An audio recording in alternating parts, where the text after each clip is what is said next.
The rumors spread across the student forums faster than I expected. In just one day, almost everyone at school had read it. Some people ignored it, some believed it, and some started looking at me and Soren differently. The next morning, when I walked into class, I overheard two students whispering behind me. "Did you read that post yet? About Soren and Lennox?" "Yeah. I don't know if I should believe it. I think it makes sense." I sat down at my desk without turning around, but every word still reached my ears. Marcus sent me 3 more links. 3 different posts. Same content. Same message. Soren was using me. I slammed my laptop shut harder than usual. Marcus looked at me. "You okay?" "I'm fine." "Have you talked to Soren yet?" "Not yet." Marcus frowned. "You should." "I will." But deep down, I felt something strange. Not because I believed the rumor, but because Lucas had said almost the exact same thing. 3 months. Then it's over. That afternoon I met Soren at his apartment. The moment I walked through the door, Soren already knew something was wrong. "You read it." Not a question. "I read it." Soren sat on the sofa, hands clasped together. "I'm guessing Lucas." "You sure?" Soren let out a breath. "Positive. He always does everything dramatically." I sat down across from him. "The things in there." I paused for a second. "Are they true?" Soren looked at me. For a long time. "What do you think?" "I'm asking you." Soren nodded slowly. "Okay." He leaned back against the sofa. "I've dated a few people before. Not for long." "True." Soren didn't dodge it. 3 months. For months. Maximum. I looked down at my hands. So Lucas wasn't lying. "No." Soren said softly. "But he didn't tell the whole truth either." "Which is?" Soren leaned forward. His eyes were completely serious. "Those relationships. None of them were you." I stayed silent. Soren continued. "Lennox. Yeah. I'm not dating you because of the video. Not because of the fans. Not because of the drama." His voice dropped. "I'm dating you because that night at the cafe, you were the only person in this entire school who looked at me like I was just a normal human being." My throat tightened a little. "I don't know how long this will last," Soren said. "No one does. But I know one thing." "What?" He looked straight into my eyes. "I've never been this serious before." The room fell completely quiet. I believed Soren. Truly. But a small part of my brain still remembered Lucas's words. "Don't let your heart get too close to someone who loves the spotlight." In the end, I said, "What should we do about the rumor?" Soren shrugged. "Ignore it." "You sure?" "Yeah." Soren smiled faintly. "Rumors always die when people get bored. And if they don't die? Then." He raised an eyebrow. "We give them a new story." I frowned. "What story?" Soren grinned. "The story that we're still together." But Lucas had no intention of stopping. 2 weeks later, something else happened. It was a Saturday afternoon. Soren had a small gig at a student bar near campus. Not a big stage, just an acoustic set. About 50 people. I sat at a table near the stage. Marcus sat next to me, filming like always. Soren was singing his 3rd song. A slow one. The atmosphere was quiet and peaceful. Until the bar door opened. Lucas walked in. Not alone. He was with a tall blonde girl. Lucas said something to the bar owner, then pointed at the stage. 5 minutes later, right after Soren finished the song, the owner stepped up. "Sorry everyone. We have a small announcement." Soren looked at him. "Someone here is saying." The owner looked awkwardly at the paper in his hand. "That our singer stole a song." The whole bar immediately buzzed. I shot to my feet. "What?" The owner continued. "Someone here claims the song he just sang is the same as hers." The blonde girl stepped forward. Lucas stood behind her. And when she pointed at Soren, I knew right away. This wasn't a coincidence. This was a trap. The bar exploded with noise. Chairs scraping. People whispering. A few phones already going up to record. I stood up instantly. What the hell? The blonde girl took another step toward the stage. I just want fairness, she said, loud enough for everyone to hear. The song you just sang is very similar to mine. Soren stood on stage, mic still in hand. He didn't speak right away, just looked at the girl. Then at Lucas. Lucas stood in the back, arms crossed, eyes almost satisfied. I felt my stomach go cold. Marcus whispered beside me, "This is bad."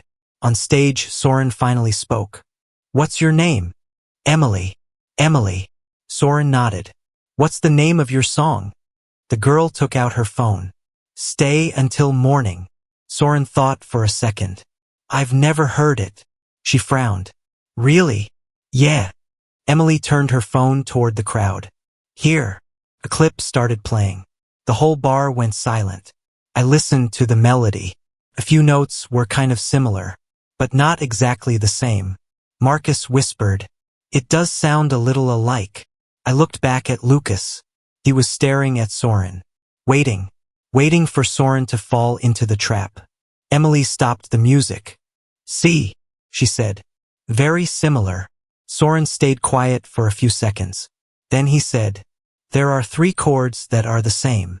Emily frowned. "So it's the same?" Soren shook his head. No. He spoke very calmly. "Those 3 chords appear in about half of all pop songs in the world." A few people in the bar chuckled softly. Emily looked flustered. "But the melody is different," Soren said. "Completely different." She turned to Lucas for help. Lucas stepped forward. "Maybe it wasn't on purpose," he said. "But too many coincidences is suspicious." I couldn't take it anymore. "What the hell are you doing?" Lucas looked at me. "Just protecting another artist." "I don't believe you care about that." Lucas smiled thinly. "You're smart." On stage, Soren raised his hand to calm everyone. "We can solve this simply," he said. "Emily, do you have your full song online?" "Yes." "Play the whole thing." Emily looked surprised. "Right now?" "Yeah." "And then?" Soren smiled. "Then I'll sing my song again. And everyone here can decide for themselves." The whole bar started clapping. Emily hesitated for a few seconds, but in the end she played her song. 3 minutes. Everyone listened. When the song ended, Soren picked up his guitar. He didn't look at Lucas, didn't look at anyone else, just started playing. His melody was different, clearly different, the similar notes at the beginning, but then it went in a completely different direction.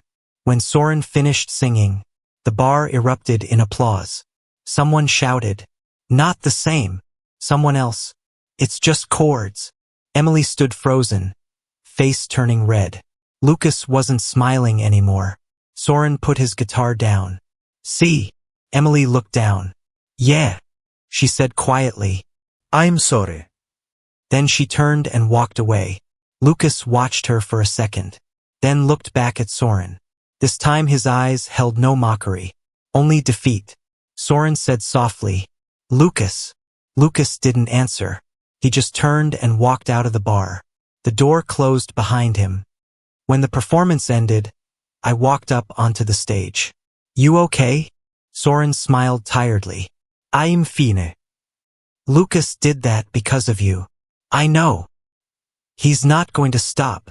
Soren looked at me for a few seconds, then said, "Maybe." Or, he shrugged. "He just ran out of tricks."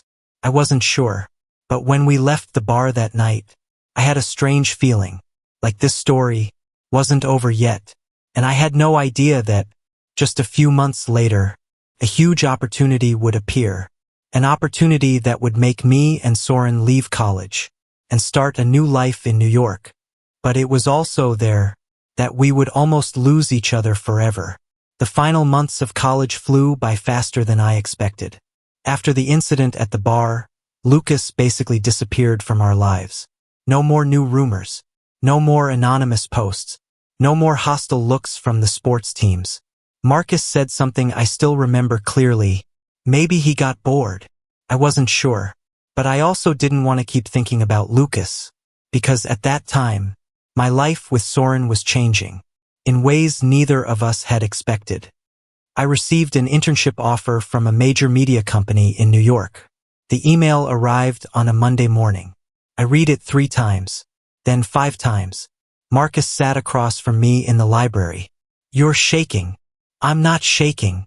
"You're shaking." I turned my laptop screen toward him. Marcus read the email. Then his eyes widened. "Oh my God. I know. Is this that company?" "Yeah." Marcus leaned back in his chair. "You have to take it." "I know. This is New York." "I know." Marcus looked at me. "But," I sighed. "But Soren." That night I told Soren. We were sitting on the floor of his apartment, eating pizza straight from the box.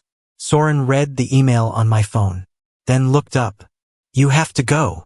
I didn't say I was going to refuse. "But you're thinking about it." I stayed silent. Soren sighed. "Lennox." "Yeah. This is a huge opportunity." "I know. You can't stay just because of me." I looked at him. "You're talking like we're going to break up." Soren didn't answer right away. He just looked down at the pizza box. "New York is 3,000 miles away. There are planes." "I know." "There's the phone." "I know." I gently touched his hand. "We can try." Soren looked at me. His eyes softened. "Long distance." "Yeah." Soren smiled faintly. "Sounds like a movie." "I don't find it funny." No. He said. "Me neither." 1 week later, Soren received his own email. I still remember that evening clearly. He ran into the library, almost out of breath. "Lennox." "What?" Soren handed me his phone. A record label in New York. They had seen his performance videos, and they wanted to meet him. I read the email, then looked up. "Are you kidding me?" No. "New York. New York." We stared at each other for a few seconds. Then both of us burst out laughing. Marcus, sitting nearby, asked, "What's going on?" Soren said loudly, "We're going to New York." The whole library turned to look. But this time, I wasn't embarrassed. Graduation came faster than we thought. A sunny day. The campus was full of families, cameras, and laughter. I wore a dark blue graduation gown. Marcus slapped my shoulder. "Valedictorian." "I hate that word." "I like it."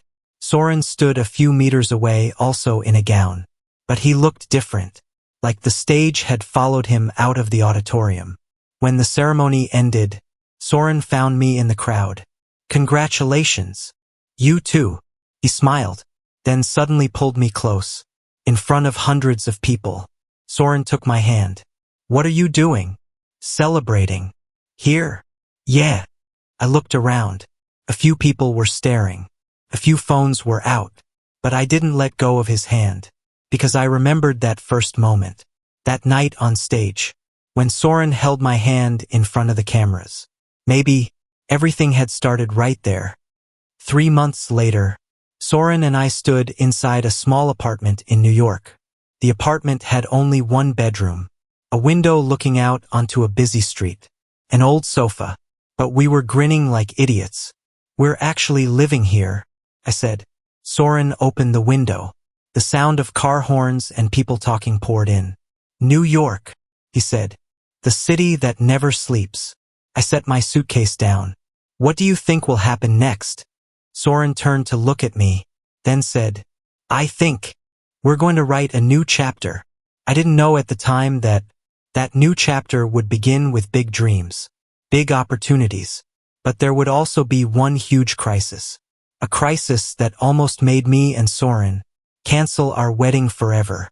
And the cause of it was someone we thought had disappeared from our lives. Lucas. We got married on an early autumn day.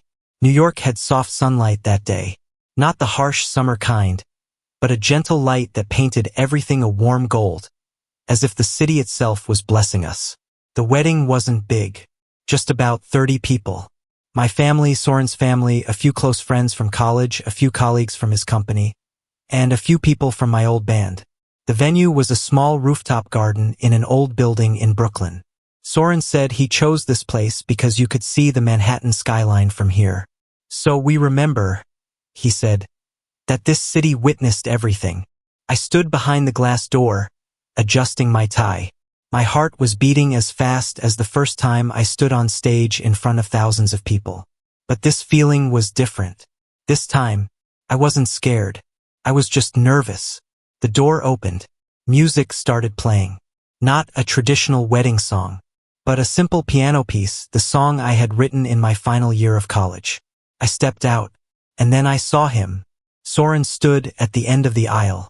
Dark gray suit, hair neatly combed. Those familiar blue eyes still looking at me the same way they did that first day in the library. But today, there was something else in those eyes. Peace. As if everything we had been through had finally led to this moment. I walked slowly, the sound of leaves rustling, the distant sound of the city, and when I stood in front of him, Soren smiled softly. Just one word, but it made me laugh. Irraplia. The officiant began to speak.